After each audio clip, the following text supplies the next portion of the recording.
నమస్కారం మిత్రులారా, మీ గోపి మాట్లాడుతున్నాను. మీ అందరికీ మన ఛానల్కి స్వాగతం. ఈ రోజు మనం ఒక చాలా ఆసక్తికరమైన మరియు ముఖ్యమైన విషయం గురించి మాట్లాడుకోబోతున్నాను. మన చుట్టూ ఉన్న ప్రపంచం విద్యుత్తో నడుస్తోంది కదా.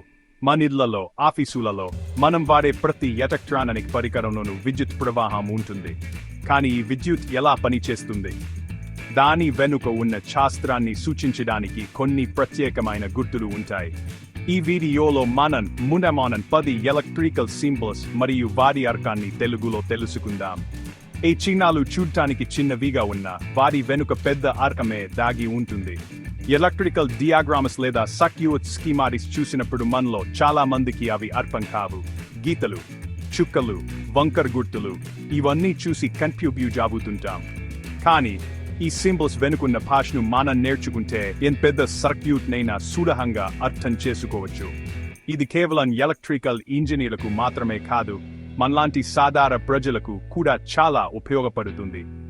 మన ఇంట్లో ఏదన్నా చిన్న ఎలక్ట్రికల్ సమస్య వచ్చినప్పుడు కనీసం ప్రాథమిక అవగాహన ఉంటే మనకు చాలా సహాయపడుతుంది. ధరత దృష్ట్యా కూడా ఈ గుర్తుల గురించి తెలుసుకోవడం ఎంతో అవసరం. కాబట్టి ఈ రోజు మన ప్రయాణంలో విద్యుత్ ప్రపంచపు భాషలోని 10 ముఖ్యమైన అక్షరాలను నేర్చుకుందాం. ఒక్కో సింబల్ను వివరంగా చూస్తూ దాని అర్థం ఏమిటి, అది సర్క్యూట్లో ఏం పని చేస్తుందో నేను మీకు చాలా సులభమైన పద్ధతిలో వివరిస్తాను. ఈ వీడియో చివరికల్లా మీకు ఎలక్ట్రికల్ సింబల్స్ మీకు మంచి పట్టు వస్తుందని నేను నమ్ముతున్నాను. ఇంకెందుకు ఆలస్యం, పదండి మన మొదటి సింబల్తో ఈ యజ్ఞాన్ని మొదలు పెడదాం. ముందుగా మనం స్విచ్ సింబల్ గురించి తెలుసుకుందాం. ఇది ఒక గీత మధ్యలో చిన్న గ్యాప్తో దాన్ని కలుపుతో ఒక డెట్వాలు గీతలా ఉంటుంది. ఈ సర్క్యూట్ ను ఆన్ లేదా ఆఫ్ చేస్తుంది. ఇది ఒక గీత మధ్యలో వంకర్ టింకర్ లైన్ లా ఉంటుంది. రెసిస్టర్ ఒక సర్క్యూట్ లో విద్యుత్ ప్రవాహాన్ని నియంత్రిస్తుంది లేదా అడ్డుకుంటుంది. ఇది కరెంట్ ను తగ్గించడానికి ఉపయోగపడుతుంది. కెపాసిటర్ సింబల్ 2 సమాంతర గీతతో మధ్యలో ఖాళీతో ఉంటుంది. ఇది విద్యుత్ శక్తిని ఒక చిన్న బ్యాటరీ లాగా తాత్కాలికంగా నిలువ చేసుకుని అవసరమైనప్పుడు విడుదల చేస్తుంది. బ్యాటరీ సింబల్లో ఒకటి పొడవైన, ఒకటి పొట్టిదైన సమాంతర గీతలుంటాయి. పొడవైన గీత పాజిటివ్ ప్లస్ టెర్మినల్ ను, పొట్టి గీత నెగటివ్ మైనస్ టెర్మినల్ ను సూచిస్తాయి. ఇది సర్క్యూట్ కు పవర్ ను అందిస్తుంది. గ్రమన్ సింబల్ కిందకి దిగుతున్నట్లుగా ఉండే 3 సమాంతర గీతలతో ఒకదాని కింద ఒకటి చిన్నవిగా అవుతూ ఉంటాయి. ఇది అదనపు కరెంట్ను సురక్షితంగా భూమిలోకి పంపడానికి ఉపయోగపడుతుంది. ల్యాంప్ లేదా బల్బ్ సింబల్ ఒక వృత్తం లోపల X గుర్తులా ఉంటుంది. ఇది సర్క్యూట్లో విద్యుత్ను కాంతి శక్తిగా మార్చే భాగాన్ని, అంటే బల్బును సూచిస్తుంది. ఫ్యూజ్ సింబల్ ఒక దీర్ఘచతురస్రం మధ్యలోంచి ఒక గీత వెళ్తుగా ఉంటుంది. అధిక కరెంట్ ప్రవహించినప్పుడు ఈ ఫ్యూజ్ కరిగిపోయి సర్క్యూట్ ను రక్షిస్తుంది. ఇది ఒక భద్రతా పరికరం. ఈ సింబల్లో 2 కాయిల్స్, అంటే తీగ చుట్టలు మధ్యలో 2 లేదా 3 నిలువు గీతలు ఉంటాయి. ఇది వోల్టేజ్ ను పెంచడానికి లేదా తగ్గించడానికి ఉపయోగపడే ఒక ముఖ్యమైన పరికరం. డయోడ్ సింబల్ ఒక త్రిభుజం, దానికి అడ్డంగా ఒక గీత ఉన్నట్లు ఉంటుంది.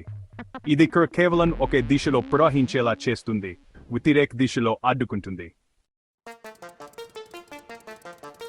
మోటార్ సింబల్ ఒక వృత్తం లోపల యం అక్షరంలా ఉంటుంది. ఇది విద్యుత్ శక్తిని యాంత్రిక శక్తిగా, అంటే కదిలే శక్తిగా మారుస్తుంది. ఫ్యాన్లు, మిక్సీలు దీనికి ఉదాహరణలు.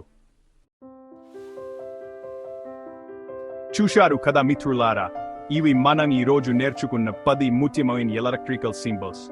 స్విచ్ నుండి మోటార్ వరకు ప్రతి సింబల్ వెనుక ఒక నిర్దిష్టమైన పని మరియు అర్థం ఉన్నాయి. ఇప్పుడు మీరు ఎప్పుడైనా ఒక సర్క్యూట్ డియాగ్రామ్ను చూసినప్పుడు అందులోని కొన్ని గుర్తులను అయినా గుర్తుపట్టగలరని నేను ఆశిస్తున్నాను. ఈ ప్రాథమిక జ్ఞానం మనకు టెక్నాలజీని మరింత బాగా అర్థం చేసుకోవడానికి సహాయపడుతుంది. గుర్తుంచుకోండి, జ్ఞానం అనేది ఒక మహాసముద్రం. మనం నేర్చుకున్నది కేవలం ఒక నీటి బొట్టు మాత్రమే. కానీ ప్రతి ప్రయాణం మొదటి అడుగుతోనే మొదలవుతుంది. ఈ రోజు మీరు మీ విలువైన సమయాన్ని కేటాయించి నాతో పాటు ఈ కొత్త విషయాన్ని నేర్చుకున్నందుకు మీ అందరికీ నా హృదయపూర్వక ధన్యవాదాలు. ఇలాంటి మరెన్నో ఆసక్తికరమైన మరియు విజ్ఞానవంతమైన విషయాలను మీ ముందుకు తీసుకురావడానికి నేను ఎప్పుడూ ప్రయత్నిస్తూనే ఉంటాను. మీ ప్రోత్సాహం, మీ అభిమానమే నన్ను ముందుకు నడిపించే ఇంధనం. ఈ వీడియో మీకు నచ్చినట్లయితే దయచేసి లైక్ చేయండి, మీ స్నేహితులతో మరియు కుటుంబ సభ్యులతో పంచుకోండి. వారికి కూడా ఈ సమాచారం ఉపయోగపడవచ్చు. మర్చిపోకండి, ఇవి ముఖ్యమైన ఎలక్ట్రిక సింపుల్స్. మరిన్ని వీడియోల కోసం మా ఛానల్ని సబ్స్క్రైబ్ చేయండి. అలాగే పక్కనే ఉన్న గంట సింబల్ను నొక్కడం ద్వారా నేను కొత్త వీడియో పెట్టినప్పుడల్లా మీకు వెంటనే నోటిఫికేషన్ వస్తుంది. మీకు ఏవైనా సందేహాలున్నా లేదా మీరు తెలుసుకోవాలనుకుంటున్న వేరే అంశాలు ఏమైనా ఉన్నా దయచేసి కింద కామెంట్స్లో తెలియజేయండి. మీ అభిప్రాయాలు నాకు చాలా ముఖ్యం. మరో మంచి వీడియోతో మళ్ళీ మీ ముందుకు వస్తాను. అంతవరకు సెలవు. నమస్కారం.